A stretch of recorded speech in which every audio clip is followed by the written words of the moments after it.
লক্ষ্য পূরণ হয়েছে তাহসিন তাজওয়ারের। বাবা চেয়েছিলেন ছেলে যাক অলিম্পিয়াডে। বাবার প্রয়াণ সে সুযোগ করে দিয়েছে ছেলেকে। তবে তার আগে পার করতে হয়েছে প্লে অফের বাধা। লক্ষ্য পূরণের পর কেঁদেছেন, কাঁদিয়েছেনও সবাইকে। আব্বুকে মিস করছি, অনেক মিস করছি। আগের অলিম্পিয়াডেও আমার টাই ব্রেক খেলতে হয় লাস্টে, ওটা জিতার পরে আব্বু থাকে বাইরে, এইবার আর ছিল না। সব প্রাপ্তিই আনন্দের নয়, কিছু কিছু আক্ষেপেরও। দাবা অলিম্পিয়াড চূড়ান্ত করে কান্নায় ভেঙে পড়লেন প্রয়াত গ্র্যান্ডমাস্টার জিয়াউর রহমানের ছেলে ফিদে মাস্টার তাহসিন তাজওয়ার। গেল বছর বাবার সঙ্গে দাবা অলিম্পিয়াডে অংশ নিয়েছেন, তবে এবার তার চিরবিদায়ে সুযোগ হয়েছে তাহসিনের। অনন্ত চৌধুরীর সাথে প্লে অফ জিতে ষষ্ঠ হয়েই তাহসিন পেয়েছেন হাঙ্গেরির টিকিট। পঞ্চম হওয়া বাবার শূন্য স্থান পূরণ করবে ছেলে।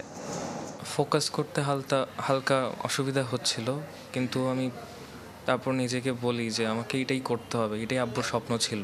এত বছর তো বাবা খেলেছে, তো ওই বাবার মতো খেলার চেষ্টা করব, যাতে বাবাকে আপনারা দেখতে পান আমার খেলার মধ্যে।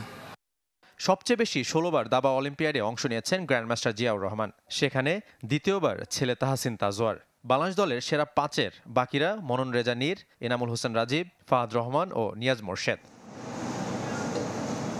ছেলের অর্জনে খুশি হলেও বাবাহারা তাহসিনের ভবিষ্যৎ গড়তে সবার সহযোগিতা চান মা। এই ভালোটা আসলে আমার পরিপূর্ণ হলো না, কারণ আমার জিয়াই নাই, যেহেতু এটা আমি আসলে সেভাবে ফিল করতে পারছি না। 10 থেকে 23 সেপ্টেম্বর হাঙ্গেরির বুদাপেস্টে বসবে দাবা অলিম্পিয়াডের 45তম আসর। শাফায়েত মিদুল, চ্যানেল 24, ঢাকা।